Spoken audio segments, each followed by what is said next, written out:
Just underline it again. All right. Here we go. Tape's rolling. Go for it. Do it one more time. Do it one more time. Ready? Yeah. We really like Def Leppard, but this is the big one. This is Kevin DuBROW from Quiet Riot signing off from our official training camp in San Juan, Puerto Rico. See ya! Tape rolling. 5 seconds. 3, 2, 1. Do it. We really like Def Leppard, but this is the big one. This is Kevin DuBROW from Quiet Riot signing off from our official training camp in San Juan, Puerto Rico. See ya.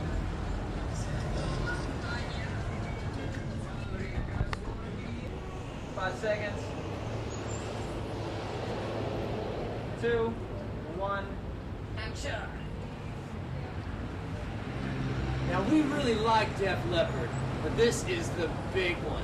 This is Kevin DuBROW from Quiet Riot signing off from our training camp in San Juan, Puerto Rico.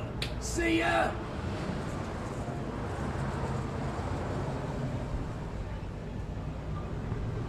Great. It's so good to me, kid.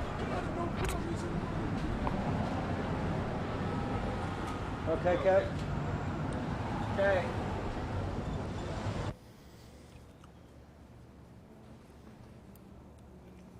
So Kevin, you're pretty pumped up about this video match, are you? Oh yeah, very pumped up about it. Because I understand, is it Photograph that we're up against? Is that the video of Def Leppard's? So. I figured that would be the one, because that was their biggest single. When this is all taking place, you're not even going to be in the States. No, we'll be in London, touring with Judas Priest. Tell us about this coming up now. You're in Puerto Rico. Tell us how Puerto Rico ended up on the itinerary and what you're about to do. Well, we needed a vacation, because we've been touring for 8 months straight, at an average of 29 dates a month, which only gives you about 2 days a month off. And we got an offer to do a date over here. And so at the same time, we could do the date when the first day we arrived, and then have 4 or 5 days off here, and then go to England from here. So it was real convenient. Not only that, the time change is not as drastic, you know, coming from here to London as it would be from Los Angeles to London. Then we'd really be out of it. They would play for days. But we'd have to, as usual. So you're excited about so many things. I mean, the album being #1, you're about to start your own headlining tour Right. after not long ago being in clubs. Right. That's very true. It feels, it's actually quite amazing. The club days seem like they're years ago, like I was telling you before. It's very satisfying. But we worked our tails off. Well, at the end of this year, we'll have done 220 dates. And we started touring in, was it April or May? That's quite a few dates. What is the process now? You're leaving Puerto Rico, going to New York, then to London. London, yeah. And, And as soon as I get off the plane, I've got to do 4 interviews. And that's the supposed day of getting over jet lag. And then the next day we're going to rehearse. And we do our first day with Judas Priest in Newcastle. Tell us about this Dortmund, Germany gig, too. We heard about that. Well, I only know so much about it. It's a big deal. It's a TV show that goes out to everyone in Europe. And it's a 10,000 people festival. It's going to be ourselves, Judas Priest, Def Leppard, our boys, Ozzy Osbourne, Scorpions, and Iron Maiden. And so it's a big, they've got 2 stages, one on each side. They broadcast this thing. It's a big deal over there. They have people who get at each of those houses, and they go with popcorn. They have big major parties to see this television show that they film. It's going out live as it happens. Yeah, yeah. And we're using all rented gear. And because English, we're only taking just so much of our stuff. We're mainly the guitars. And whenever we're using rented equipment, it's always very interesting. So who's the most nervous about this? Well, it's me. I'm the most nervous because when everything goes wrong with the equipment, I'm the one that's supposed to cover. I'm the one with the big mouth. All right. So what are some of the ad-libs you've had to use in the past? How do you One is, bye. Come a few bars, acapella or something? I mean, you're asking me to ad-lib now and nothing's going wrong. So, I mean, I have to be under pressure. I have a list of things that I can pick up. You know, it's Maybe like, the most nothing up my people sleeve. who's been around in an interview before. Hi, y'all. So you were telling telling us about the video plans, are you finding yourself thinking visually about the next album? And what are the recording plans from here? Thinking about, in terms of the video for the next album? Yeah. I never think about videos. I'm too busy thinking about resting because I don't do a whole lot of it, because we tend to go wild all the time. As I'm sure you kind of realized, didn't you? We sense that. The next album, we're going to record it, I think, at the end of February. And when it's going to come out, I don't know. Where is that going to be? Where are we going to record it? At Pasha Studios in Los Angeles, same place we recorded Mental Health. So as soon as you're done with the European dates, it's back to LA.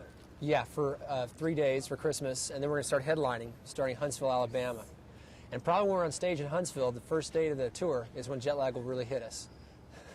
So the first splits in the air is when I'm going to fall asleep. Who's going to be on tour with you? For those dates, it's going to be a Quiet Riot, Night Ranger, and Girls School. Which is funny because we opened for Night Ranger earlier this year, and things seem to have a funny habit of turning around. Yeah, how does that feel when the worm turns? And what's it like being with the bands and where you played maybe second bill and all that? Is it always positive? Well, you'd have to ask Night Ranger. I don't have anything like ha ha ha or anything like that because it's such a strange business that you can never really predict what's going to happen. So, you never really think twice about it, really. Describe a couple of the guys in Quiet Riot for people that might not know the individual members. Give us your description from where you stand on stage. But my description of them from stage or as people? Or backstage. Backstage. If there's a difference. Well, the first person that comes to mind is our drummer, Frankie Benelli. He's completely out of his mind. He's an animal. He will do anything for a joke, and he makes me laugh quite a bit. Rudy Sarzo is probably the most well-known of the group because he was with Ozzy Osbourne before Quiet Riot. And he's a very laid-back guy and very aggressive on stage. I think he saves it all for his stage performance. Carl Scavazzo, our guitar player, where is he? He was tanning around here somewhere. He's very laid back. We have to slap him and wake him up for a show.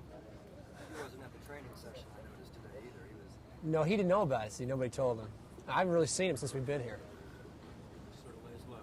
Well, it's a vacation. We've been with each other for 8 months and see each other every day, so many hours a day. When we're on vacation, we're all staying in different floors of the hotel. Yeah. And which is actually good. You need a break from people. You're living with people. It's worse than being married. What was the first thing you guys did when you knew you had a day off? Where'd you go? On this tour? Well, we have them every once in a while. We usually go to, shopping centers to try to catch up on all the things we have to buy, and then we usually try to do very normal things like go to eat a real meal as opposed to some lousy crew meal like some awful chicken or something. Have a real good meal and go see a movie. Do something normal for a change. Is there something? That's actually those normal things end up being very strange because I know they're no longer normal. Right, just that it becomes just so Very weird. The normal is the craziness and the insanity. You've been known to sing. You're not shy on stage. Do you have any personal things you have to do with your voice to maintain it on the road? I mean, with the night after night. Well, when I wake up in the morning, I gargle with Drano. Before I go to bed, I gargle with Liquid Plumber. It keeps my voice in real good shape, and that gets that kind of quality of gargling with broken glass sound. I just do it. I just get. You sing "Come On, Feel the Noise." What was Noddy Holder's Yeah, I was recipe? going to talk about Noddy. When we did some things with Noddy early 70s, he said You to did? sing night after night, he had to drink black currant juice and honey. Really? He was pulling my leg or not, I don't know. He's got a loud voice, that one. No, I don't do anything. I just, mouthwash here and there. Do you know Noddy? How did this? No. You don't know? I don't know. We will meet him this week, though, because we're going to try to get him to come on sing Feel the Noise with us. We play the Hammersmith Odeon in London. He must be a happy puppy now that's turned his soul. Are you kidding? An all but forgotten band now is resurrected. Hey, That's something. Quiet Riot, they'll never make it. Right, guys? Do you find that people don't even know that "Come On, Feel the Noise" is a cover tune? I mean, Yeah, they don't know that. they think it's a new song.